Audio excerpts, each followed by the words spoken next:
Bapak siapa namanya? Ratiman dari Kebumen. Oh, Ratiman dari Kebumen. Menurut Bapak gimana sih pendapat Bapak mengenai sekolah online saat ini? Mengenai saya, online saat ini begini, mengurangi banget dari ekonomi saya. Soalnya anak saya kan pendidikan, satu SMA, yang kedua nilai kuliah. Oh, udah Ini kuliah. mengurangi banget soalnya pendidikan ekonomi saya begini. Apalagi sekarang orang anak-anak pada nggak pernah jajan, orang ekonominya makin mengurangi banget nih, gitu. Oh, begitu ya, Pak. Ya. Ada nggak sih menurut Bapak perbedaan antara sekolah offline dan online? Oh, perbedaan sekolah online mah jauh banget. Soalnya anak sekolah sekarang mah kalau sekolah di rumah ambil tidur, ambil makan apa, gak pendidikan segala-gala kayak di sekolahan itulah. Kalau di sekolahan kan mengurangkan jelas pendidikannya kan jelas. Kalau di rumah mengurangi banget pendidikannya, jalan-jalan mana tiduran lah. Kalau begitu sekolahnya, Kekurangan dari sekolah online ini gimana? ya kekurangan jauh banget lah daripada yang dulu online sekarang. Soalnya kalau online itu kan dari ekonomi keuangan, kalau punya kalau nggak punya gimana terpaksa beli gitu, beli pulsa gitu Iya, duit benar ya. gitu. Kendalanya ya ada banyak banget kendalanya. Mau kesini nggak boleh, keluar nggak boleh gitu, mau ke rumah temen juga nggak boleh, harus di rumah saja gitu, nggak boleh kemana-mana, kita harus di rumah saja gitu.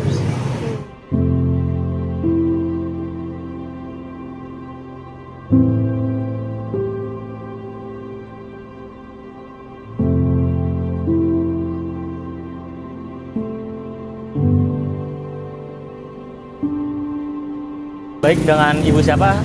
Gumul Bu, dari mana Bu? dari Klaten. Klaten. Oh ya Bu, pertanyaannya Bu, saya pengen nanya-nanya dikit bentar Bu. Ya, Bagaimana pendapat Ibu tentang sekolah online Bu? sekolah online itu ini apa? Banyak biaya buat beli pulsa. Bisa.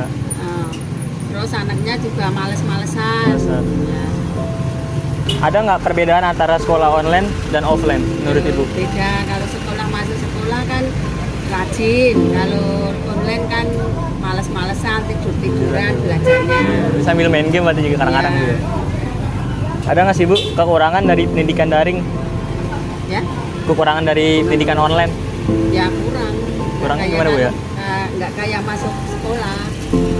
Kayak nggak sekolah. Pendidikannya kan lain. Iya, Ya, ada olahraga, dari rumah ya. Iya, kalau dari rumah kan lain. Menurut Ibu, pendidikan daring ini efektif nggak? Kalau menurut saya enggak, Kenapa tuh nggak Bu? ya enakan masuk sekolah. Boleh ya. Jadi kayak bisa ketemu teman langsung Bu ya. Iya, bisa ketemu langsung sama teman-teman. Kalau online kan cuma di rumah doang Ya, ya. di rumah doang sama tidur-tiduran males. Iya.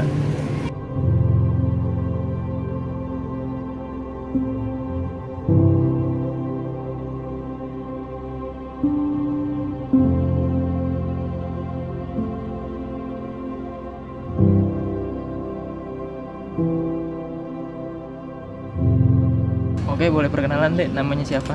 Nama saya Raisya Putri Andini Asalnya dari mana? dari Jakarta. Dari Jakarta. Saya mau tanya-tanya nih tentang pendapat Ade.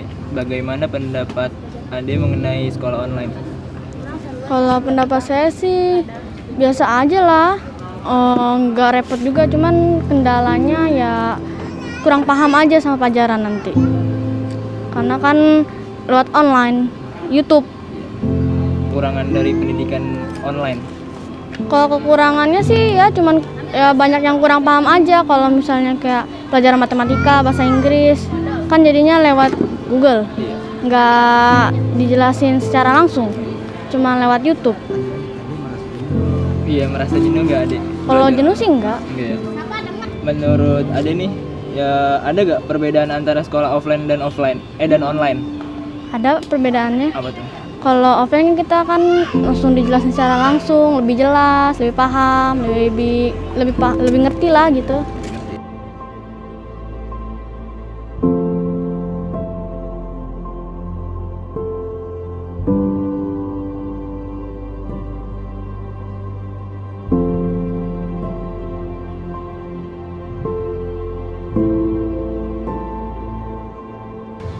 Baik, nama Bapak siapa kalau boleh tahu?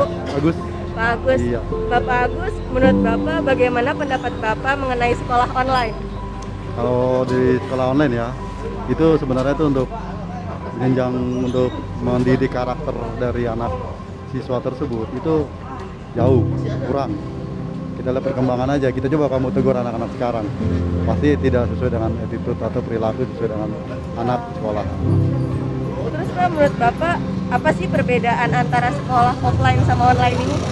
Kalau online itu tidak ada guru ya, Ya. yang ada cuma sistem Google ya, dan juga orang tua. Orang tua kan terbatas untuk mendidik anaknya kan terbatas, dan kita kan menyerahkan anak kita untuk dididik sama orang yang sudah mempunyai pendidikan lebih tinggi untuk mempunyai pengalaman untuk melaksanakan pendidikan di sekolah.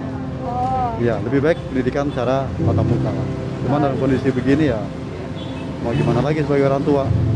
enakan lebih tatap muka ya Lebih Pak? tatap muka. Ya. Terus menurut Bapak ada nggak sih Pak kendala tentang fasilitas pendidikan daring ini? Kendalanya sih memang kalau dari segi ya maaf ya, orang yang tidak mampu mungkin dari jaringan internet ya. Kalau kita kan yang di rumah sekarang udah masang wifi, jadi mungkin tidak ada kendala. Cuman kendalanya tadi saya sampaikan bahwasanya untuk bahan pertanyaan nanti kalau ada anak yang menanyakan tentang masalah pelajaran, kemungkinan orang tua tidak mampu menjawab sesuai dengan apa yang ada di pertanyaan tersebut. Gitu. Kalau Sulit juga ya Pak ya? iya, kalau lebih guru kan lebih jelas, Ya. lebih jelas ini penerangannya. Lalu menurut Bapak pendidikan daring ini efektif nggak sih Pak? Menurut Bapak? Ya selama pandemi ya dibilang efektif, saya bilang tidak efektif. Kenapa? Ya tadi seperti tadi anak tuh belajar bukan belajar secara secara ilmu yang dapat dari guru ya. Sekarang belajar dari sistem Google. Iya. Semua pertanyaan Google pasti akan dijawab dengan sesuai dengan pertanyaan yang baku kalau Google itu ya. Kalau umpamanya guru kan, setiap guru pasti ada pertanyaan yang Bisa nanya secara langsung, tapi jawabannya antara satu guru pasti berbeda. Gitu.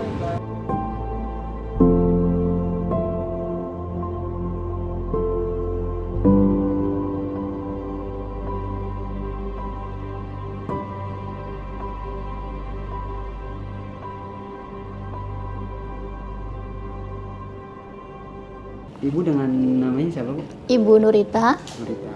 Asal Jakarta ya Bu? Iya, betul. Nah, menurut Ibu ini peran Ibu sebagai guru efektif nggak Bu untuk online ini Bu? Sedangkan kan murid-murid itu sering jenuh gitu. Terkendala. Atau nggak paham. Ya. Gimana itu? Efektif kalau memang anak-anaknya anak-anaknya itu memang sudah biasa ya kan, dan fasilitasnya lengkap ya kan, kalau anaknya seperti itu dan anaknya juga mau belajar ya. Tapi kalau untuk anak-anak yang kurang ya itu tidak efektif. Kalau untuk Zoom-nya hanya separuhnya saja ya, tidak semuanya ikut Zoom. Iya ya, itu kan terkendala dari orang tuanya juga ya, kuota dan segala macamnya ya kan. Kalau sekolah sudah mempersiapkan untuk segala sesuatu yang dibutuhkan untuk tatap muka ya, misalnya untuk tempat cuci tangan sudah disiapkan, sabun cuci tangannya juga ya, itu juga sudah disiapkan. Untuk kuota kemarin itu kan juga ada sumbangan dari pemerintah juga ya, ada apa yang kuota gratis itu ya dari Telkom ya kan, sudah ada juga.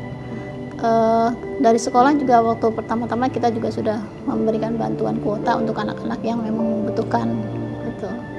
Ada juga yang HP-nya ya, kalau sekarang ini udah HP-nya itu kadang hilang atau rusak gitu ya. Nah itu kita siapin dengan kita malamin di sekolah, bisa kita siapkan komputer gitu.